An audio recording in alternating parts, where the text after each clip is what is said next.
ஹரியோம். ராஜயோக விளக்கம். மானுட சரீரத்தில் பிராணனானது நுரையீரல்களின் இயக்கமாக வடிவெடுத்திருக்கிறது.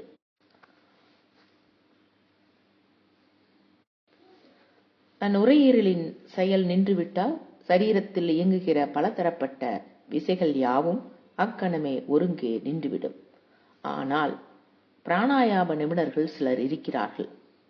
நுரையீரலின் செயல் நின்று விடுகின்ற விடத்தும் உடல் உயிர் வாழ்ந்திருக்கும் வல்லமை அவர்கள் பெற்றிருக்கிறார்கள். இன்னும் சிலர் பல நாட்களுக்கு பூமிக்குள்ளே தங்களை புதைத்து வைத்துக் கொள்ள முடியும். சுவாசிக்காமலேயே உயிர் வாழ்ந்திருக்கும் திறமை அவர்களுக்கு உண்டு. பிராணன் ஸ்தூல நிலையிலும் சூக்ஷ்ம நிலையிலும் இருக்கிறது. சூக்ஷ்ம நிலையில் இருக்கும் பிராணனை கட்டுதற்கு முன்பு ஸ்தூல நிலையில் இருக்கும் பிராணனை பயன்படுத்தி பழக வேண்டும். அதன் பிறகு அதிசூக்ஷ்ம நிலையில் இருக்கும் பிராணனை அடக்கி ஆளுதற் பொருட்டு சாதனத்தில் படிப்படியாக மேல் நோக்கி போக வேண்டும். பிராணனை முற்றிலும் வசப்படுத்தும் வல்லமை பெறும் வரையில் இப்படி சாதனங்களை செய்தாக வேண்டும். நுரையீரல்களின் செயல்கள் மீது ஆட்சி செலுத்துவதை பிராணாயாமம் என்கிறோம். நுரையீரல்களின் செயல் சுவாசிப்பதோடு சம்பந்தப்பட்டிருக்கிறது. நாம் சுவாசிப்பதால் நுரையீரல் இயங்குகிறது எனலாகாது. அதற்கு மாறாக நுரையீரலுடைய இயக்கத்தால் சுவாசித்தல் நிகழ்கிறது. நுரையீரலானது உறிஞ்சி காற்றை உள்ளே வாங்கிக் கொள்கிறது. நுரையீரலுக்கு அசைவை தருவது பிராணன்.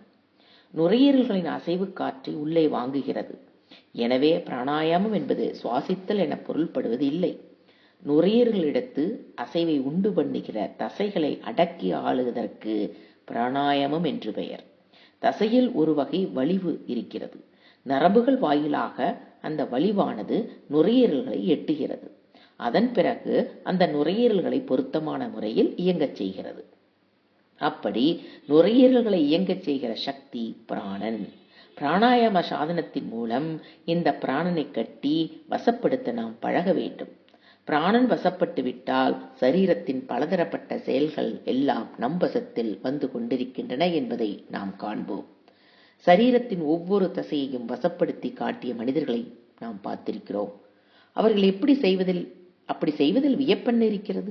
தசைகளுள் சிலவற்றை வசப்படுத்த ஒருவருக்கு இயலுமானால் சரீரத்திலுள்ள ஏனைய தசைகளின் நரம்புகளையும் ஏன் வசப்படுத்தலாகாது? மனிதனுக்கு ஆகாதது ஏதாவது உண்டா? வசத்தினின்று இப்பொழுது விலகி இருக்கிற தசையின் செயலானது தற்செயலாய் நிகழ்ந்து வருகிறது. இப்பொழுது நாம் விரும்பியபடி காதுகளை அசைக்க முடியாது. ஆனால் விலங்குகள் காதுகளை அசைக்கின்றன என்பது நமக்கு தெரியும்.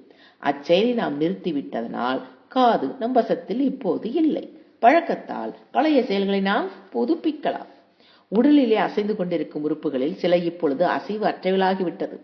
நமது காது அசைவதில்லை. மூக்கு ஒரு சிறிதளவு அசைகிறது. ஆனால் யானைக்கோ காதுகளும் மூக்கும் ஆகப்பட துதிக்கையும் ஓயாது அசைந்து கொண்டிருக்கிறது. நாம் விலங்குகளில் இருந்தபோது நமது காதுகள் அசைந்து கொண்டிருந்தன. இப்பொழுது முயற்சியால் திரும்பவும் காதை அசைக்கிற திறனை நாம் பெற முடியும். உடலில் உள்ள இயக்கங்களில் பல இப்பொழுது நம் வசத்தில் இல்லை. இருதயத்தின் துடிப்பு, ஜீரண கருவி செய்கிற செயல், இரத்த ஓட்டம் முதலியன நம் வசத்தில் இல்லை. தாமாக அவைகள் நிகழ்ந்து கொண்டிருக்கின்றன. ஆனால் பெருமுயற்சி எடுத்து சாதனங்கள் சிலவற்றை நாம் சரியாக செய்து வந்தால் நம் உடலிலே நிகழ்கின்ற பல நிகழ்ச்சிகளை நாம் முற்றிலும் வசப்படுத்தலாம். யுக்தி பூர்வமாக இக்கோட்பாட்டை ஆராய்ந்து பார்க்குமிடத்து மனிதனுக்கு ஆகாத காரியம் என்பது ஒன்றுமே இல்லை. நமது சரீரத்திலுள்ள ஒவ்வொரு பகுதியையும் ஒவ்வொரு அங்கத்தையும் முற்றிலுமே நமது தூண்டுதலுக்குட்பட்டு நடக்கும்படி வசப்படுத்தி வைக்கலாம். இதன் பொருட்டு பிராணாயாமம் என்னும் சாதனையை ஒரு யோகி செய்கிறான். பிராணாயாமம் செய்யும் போது சுவாசத்தை உள்ளே வாங்குகிறோம். அப்பொழுது நமது உடல் முழுவதும் பிராணனால் வியாபிக்க பெறுகிறது என்று நம் பாவனை செய்ய வேண்டும். பிராணனை வெறும் மூச்சு என்றோ சுவாசிக்கின்ற காற்றோ என்றோ நாம் பொருள்படுத்தலாகாது. அப்படி உட்கொள்ளும் காற்றை சுவாச பையில் நிரப்பலாம். ஆனால் சரீரம் முழுவதும் அதை செலுத்த முடியாது. மேலும் நாம் சுவாசிக்கின்ற காற்று உண்மையில் பிராணனல்ல. பிராணசக்தி அதில் கலந்திருக்கிறது. எது உயிராக இலங்குகிறதோ அது பிராணன்.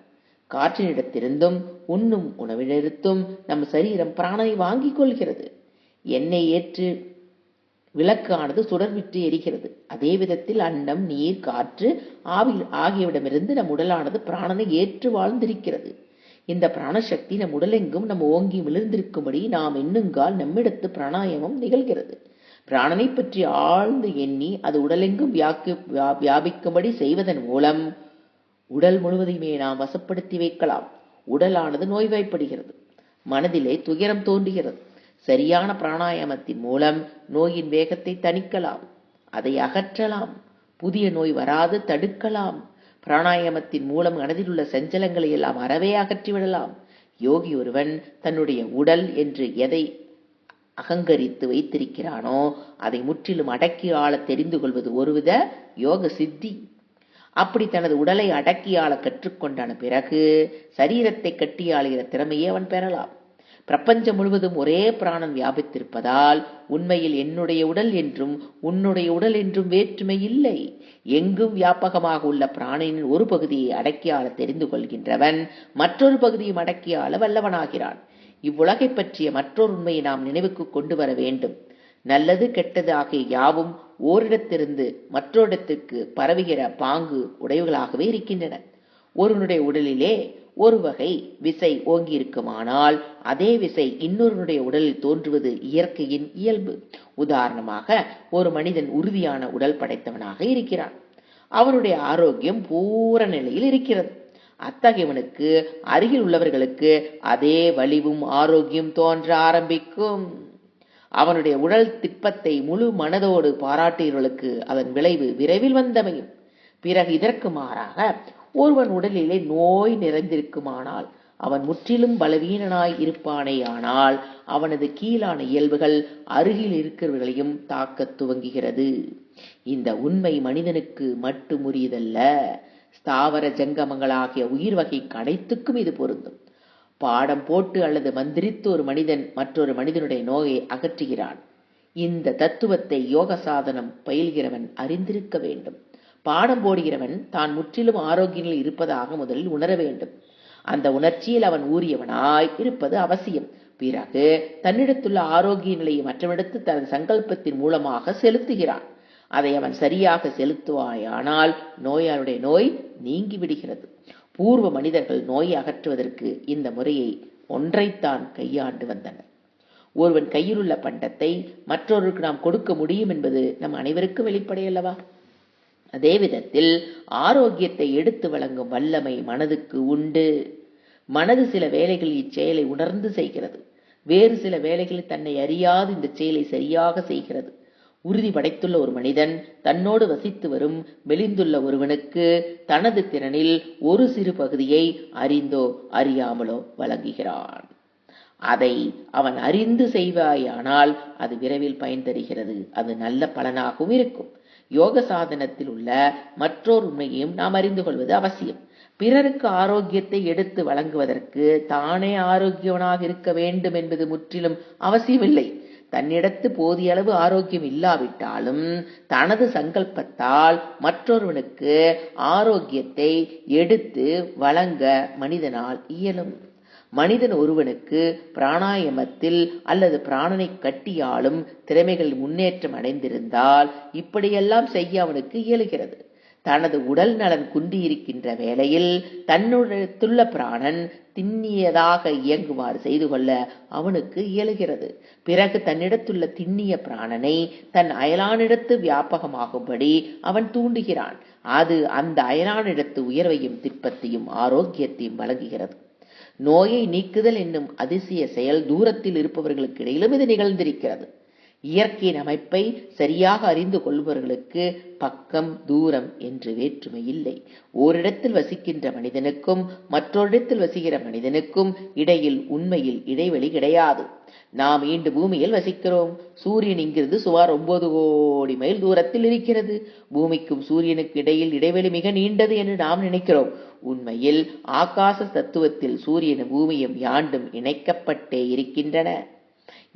இடையீடில்லாது எங்கும் வியாபித்திருக்கும் ஆகாசத்தில் சூரியன் என்பது ஒரு புள்ளி, பூமி என்பது இன்னொரு புள்ளி.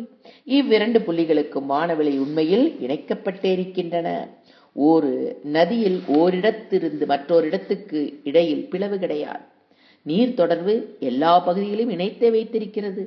இப்படி இயற்கை முழுவதிலும் பிளவுபடுத்த முடியாத தொடர்பு இருப்பதால் ஓரிடத்தில் கிளம்பும் சக்தி மற்றோரிடத்திற்கு ஏன் போக முடியாது? சக்தி இடமாறி போக முடியாது என்று சொல்வதற்கு யுக்திக்கு பொருந்தாது. ஓர் ஊரில் இருக்கும் மனிதர் மற்றொரு ஊரில் இருக்கும் மனிதனுக்கு எட்ட இருந்தபடியே சிகிச்சை செய்வது முற்றிலும் சாத்தியம். பிராணன் என்னும் சக்தியை எவ்வளவு தொலைவுக்கு வேண்டுமானாலும் செலுத்தலாம். இது முற்றிலும் சாத்தியம் என்பது ஒருபுறம் இருக்க, இத்துறையிலே பிறரை ஏமாற்றுவர்கள் ஏராளமாக இருக்கின்றனர். சிகிச்சை செய்யும் சக்தி வாய்க்க பெற்றவன் ஒருவன் இருந்தால் பின்பு போலி வேஷக்காரர்கள் 100 பேர் இருப்பது உலக இயல்பு. பிராணசக்தியால் நோயை நீக்குவது இயற்கையின் நடைமுறைக்கு ஒத்தது. ஆனால் அப்படி சிகிச்சை செய்வது மக்கள் பொதுவாக எண்ணி வருவது போன்று எளிதில் அமைந்து விடாது. பிராணசக்தியால் சிகிச்சை செய்வதாக காட்டிக்கொள்பவர்களில் பெரும்பான்மையோர் உண்மையில் சிகிச்சை ஒன்றும் செய்வதில்லை. இயற்கையின் நடைமுறையை தங்கள் செயல் என்று மற்றவர்களுக்கு அவர்கள் காட்டிக் கொண்டிருக்கிறார்கள். பிடிக்கிற ஒவ்வொரு நோயினின்றும் சிகிச்சை பெற்று வருவது உடல் கூறாகும்.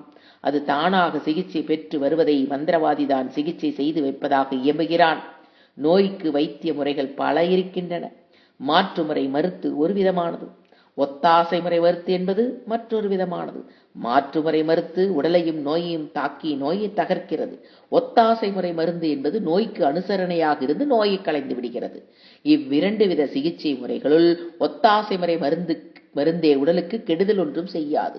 இயற்கையுடன் ஒத்துழைத்து நோயை அகற்றி வைக்கிறது. ஆதலால் ஒத்தாசை முறை வைத்தியம் மாற்றுமுறை வைத்தியத்தை விட உயர்ந்தது. குழையடித்து நோயை களைவது அதிலும் உயர்ந்த சிகிச்சை முறையாகிறது. நோய்வாய்ப்பட்டுகின்ற மனிதனிடத்து பிராணசக்தியை தோற்றுதற்கு வரும்படி கொலையடிப்பவன் அல்லது மந்திர சக்தியை கையாளுபவன் செய்கிறான். நோயாளியினுடைய உள்ளத்தில் தான் குணமடைந்து வருவதை பற்றிய உணர்வு ஓங்குகிறது. அந்த உணர்வுக்கு ஏற்ப நோயும் தானாக மறைந்து போகிறது. ஆதலால் இம்முறையானது இயற்கையின் செயலுக்கு முற்றிலும் ஒத்ததாய் இருக்கிறது. நோயாளின் மனதில் நம்பிக்கையை ஊட்டி நோயை அகற்றுவர் எல்லா நாடுகளிலும் இருக்கின்றனர். அன்னவர் செயலை நாம் பாடம் போடுதல் என்றும் பாடம் அடித்தல் என்றும் கொலையடித்தல் என்றும் மந்திரித்தல் என்றும் சொல்லுகிறோம். நோயை அகற்றுவதற்கு இம்முறை பெரிதும் பயன்படுகிறது என்பது உண்மை. ஆனால் இந்த தத்துவத்தை நாம் அறிந்திருக்க வேண்டும். மந்திரித்து நோயை நீக்குவர்கள் பெரும் தவறுதல் ஒன்றை எப்பொழுதும் செய்து வருகிறார்கள். தாங்கள் நோயாளுடைய மனதில் ஊட்டுகிற நம்பிக்கை அவனுடைய நோயை நேரடியாக அகற்றுகிறது என்று அன்னவர் கருதுகின்றனர். ஆனால் நோயை அகற்றும் செயல் யாவையும் நம்பிக்கையானது நேராக சென்று சாதிக்கிறதில்லை. நம்பிக்கை ஏதோ ஓரளவு அதற்கு துணை புரிகிறது. தன்னை நோய் ஏதேனும் பிடித்திருப்பதாக நோயாளியை அறிந்து கொள்ள முடியாத நோய்கள் இருக்கின்றன. நோய் பிடித்திருப்பவனுக்கே அது தெரியாதிருப்பது அந்த நோயின் கொடிய அறிகுறியாகும். நோய்வாய்ப்பட்டிருப்பதற்கு இடையில் தனக்கு நோய் ஒன்றுமே இல்லை என்று அவன் உறுதியாக எண்ணுகிறான். நோயுற்றிருப்பவன் தன்னை நோயுற்றவனாக நினைத்துக் கொள்ளுதல் அக்கொடிய நோயின் அறிகுறியாகும். அப்படி பிடித்துள்ள நோய் அவனை விரைவில் கொன்றுவிடும். அத்தகைய நோயாளியுடைய மனதில் அந்நோய்க்கு மாறான நம்பிக்கை எதையும் ஊட்ட முடியாது. எனவே நம்பிக்கையால் நோய் அகன்று விடுகிறது என்னும் கோட்பாடு அவன் விஷயத்துக்கு ஒவ்வாது. நம்பிக்கைதான் நோயை அகற்றுகிறது என்று உண்மையாகில் அந்த நோயாளிகள் தங்களுக்கு நோயே இல்லை என்று நம்பி வருவதால் அந்த நம்பிக்கை அவர்கள் சொஸ்தப்படுத்த விட வேண்டும். ஆனால் அத்தகைய நம்பிக்கை இருந்தும் அவர்களுடைய நோய் அகழ்வது இல்லை. உண்மையில் நோயை அகற்றுவது பிராணனுடைய செயல். நோயை நீக்குவதற்கான சலனத்தை பிராணிடத்திடமிருந்து உண்டு பண்ண வேண்டும். தான் விரும்புகின்ற சலனத்தை பிராணிடத்தம் உண்டு பண்ணுவதற்கு தூய்மையான நிலையில் இருப்பவனுக்கு அது சாத்தியமாகிறது. தூய்மையான நிலையில் இருப்பவன் பிராணாயாமத்தை வெற்றிகரமாக செய்கிறான். பிராணனிடத்து நோயை அகற்றுகிற சலனத்தை உண்டு பண்ணும் திறமை அத்தகைய யோகியிடத்து வந்து அமைகிறது. நோயை அகற்றும் சலனத்தை யோகி முதலில் தன்னிடத்து உண்டு பண்ணுகிறான். பிறகு அதை நோயாளியிடத்தில் அதை செலுத்துகிறான். அந்த நோயாளியினுடைய உடலிலே புதிதாக செலுத்தப்பட்ட பிராணச்சலனம் செயல்புற ஆரம்பிக்குங்கால் நோயும் மறைய போக ஆரம்பிக்கிறது. இதுதான் மனதினுள் நம்பிக்கையூட்டி நோயை அகற்றுவதை பற்றிய உண்மை. இக்கோட்பாட்டின் சிறிய அம்சங்களை அன்றாட செயல்களை நாம் கண்டு வருகிறோம். ஒரு மனிதன் மற்றொரு மனிதனுக்கு ஏதேனும் ஒரு விஷயத்தை எடுத்து புகட்டுகிறான். அவன் செய்ய முயல்வது யாது? புகட்டுகிற மனிதன் தனது உள்ளத்துக்குள்ளே ஒரு வகை சலனத்தை கிளப்புகிறான். அப்படி கிளப்பப்பட்ட சலனத்துக்கு வேகமாக அதிகரிக்கும் அளவு மற்றவர்கள் உள்ளத்தில் அவனுடைய போதனை ஆழ்ந்து பாயும். விஷயம் தெளிவுற விளக்கப்பட்டது என மற்றவர் உணர்கின்றனர். புகட்டுகிறவனுடைய உள்ளத்தில் உற்சாகம் ததுமிக் கொண்டிருக்கும் பொழுதும், ஆர்வம் பொங்கிக் கொண்டிருக்கும் பொழுதும், கேட்பவருடைய உள்ளத்தில் அவனுடைய சொற்பொழிவு ஊடுருவி பாய்கிறது. கேட்பவர்களுக்கு இது சிறந்த செவிச் செல்வமாக ஆகிறதை நாம் காண்கிறோம். ஆனால் புகட்டுவனுடைய உள்ளத்தில் ஆர்வம் ஒன்றுமே இல்லாமல் போய்விடுங்கால், அவன் உயிரற்றவன் போன்று இருந்து உரைக்குங்கால், செவிசாய்த்து கேட்பவர்கள் உள்ளத்தில் எந்தவித உணர்வையும் அது உண்டு பண்ணுவதில்லை. பேச்சே சப்பையாய் போய்விடுகிறது. பிராணன் சரியாக செயல் புரியாதிருப்பது உயிரற்ற நிலை. பிராணன் தீவிரமாக செயல்பெறுவது உயிருற்ற நிலை. அளப்பரிய சிந்தனா சக்தி வாய்க்கப் பெற்ற பெருமக்கள் சிலர் உலகின் கண் தோன்றலாகினர். உலகையே திருத்தி அமைக்கும் திறன் அவர்களிடத்தும் இருந்தது. உண்மையில் அவர்கள் செய்த செயல்தான் யாது? தங்களிடத்தில் இருந்த பிராணனை மிக உயர்ந்த சலன நிலைக்கு அவர்கள் எடுத்துச் சென்றனர். அவர்கள் உண்டு பண்ணிய பிராண சலனத்தின் வேகம் மற்றவர்கள் உள்ளத்தை எல்லாம் தாவி பிடித்தது. ஆயிரக்கணக்கான பேர் அந்த மேன்மையுடைய மக்களை கொள்கையை ஏற்றுக்கொள்ள முன்வந்தனர்.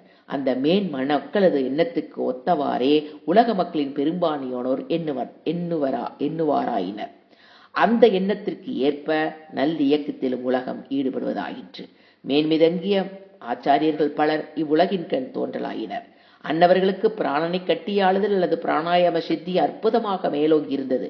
அதனால் அவர்களிடத்து சிந்தனா சக்தியும் கிரியா சக்தியும் மகத்தோன நிலை அடைந்திருந்தது. தங்களோடு வியாபித்திருந்த பிராணனிடத்து கனவேகத்தை உண்டு பண்ணும் ஆற்றல் அவர்கள் படைத்திருந்தனர். இயங்குகிற பிராணனிடத்து வேகத்தை அதிகரிக்க செய்யும் அளவு அந்த வல்லமையும் மேலோங்குகிறது. அங்கனம் அவர்கள் பெற்ற பேர் ஆற்றலே உலகம் முழுவதையுமே ஆட்டவல்ல திறமை அவர்களிடத்து மிளிர்கிறது. பிராணனை வசப்படுத்தும் அளவு ஆத்மசக்தி தானாக மேலோங்குகிறது. இந்த ரகசியத்தை மாந்தர் அறிந்து கொள்வதில்லை. ஆனால் உலகை உய்விக்க வந்த உத்தமர்களிடத்தே ஒப்பற்ற ஆத்ம சக்திக்கு மூல காரணமாயிருந்த பிராணனை கட்டியாளுதல் என்னும் தெய்வீக இயல்பே ஒன்றே ஆகும். அவர்கள் படைத்திருந்த பேராற்றலுக்கு உற்ற விளக்கம் இது ஒன்றே ஆம். மானுட சரீரம் முழுதிலும் பிராணன் வியாபித்திருக்கிறது. ஆனால் சில வேளைகளில் வியாபகமாக உள்ள இந்த பிராணனில் ஏற்றத்தாழ்வுகள் வந்தமைவதும் உண்டு. உடலில் ஒரு பகுதியில் பிராணன் அதிகமாகவும் மற்றொரு பகுதியில் அது குறைவாகவும் அமைவதும் உண்டு. அப்பொழுது நடுநிலைக்கு குலைவு ஏற்படுகிறது. பிராணுடைய நடுநிலைக்கு குலைவு ஏற்படுங்கால் அதை நாம் நோய் என்று பொருள்படுத்துகிறோம். மிகப்பட்டிருக்கின்ற இடத்திலிருந்து பிராணனை குறைப்பட்டிருக்கிற இடத்துக்கும் குறைப்பட்டிருக்கிற இடத்திலிருந்த பிராணனை செலுத்த வேண்டும். முறையறிந்து செய்தால் நோய் தானாக நீங்கிவிடும். அப்படி முறையறிந்து செய்கிற செயலையும் பிராணாயாமம் என்கிறோம். உடலிலே எல்லா பகுதியிலும் பிராணன் அளவெடுத்து வியாபித்திருக்கிறதா அல்லது ஏற்றத்தாழ்வுடன் வியாபித்திருக்கிறதா என்பதை அறிந்து கொள்ளுதல் பிராணாயாமத்தின் பகுதியாகிறது. யோகி ஒருவனுக்கு மனது மேலும் மேலும் நுண்ணியதாகிறது. அப்படி அதற்கு சூக்ஷ்மலை வருங்கால் கால் விரலிலோ கை விரலிலோ பிராணன் ஏறி இருப்பதை அல்லது குறைந்திருப்பதை அந்த நுண்ணிய மனது உணர்ந்து கொள்கிறது. அப்படி உண்டாகின்ற ஏற்றத்தாழ்வை சமன்படுத்துகிற திறனும் அம்மனதுக்கு வந்தமைகிறது. பிராணாயாமத்தின் வெவ்வேறு அம்சங்களில் இவை யாவும் அடங்கியிருக்கின்றன. இந்த நுண்ணிய பகுதிகளை சுலபத்தில் கற்றுக்கொள்ள முடியாது. சாதனத்தை முறையாக செய்து கொண்டிருப்பதன் மூலம் சிறிது சிறிதாக மெதுவாகத்தான் இந்த திறன் சாதகனுக்கு வந்து அமைகிறது. எங்கும் வியாபகமாக உள்ள பிராணன் வெவ்வேறு படித்தரங்கில் வெவ்வேறு உயிர்களில் இலங்குகிறது. இந்த பிராணனை வசப்படுத்தும் பலப்படுத்தும் அதன் வேகத்தை உயர்த்துவது ராஜயோகத்தின் குறிக்கோளாகும். தன்னிடத்துள்ள ஆற்றல் யாவையும் குவிந்திருக்கும்படி செய்ய வல்லவன் யோகியாகிறான்.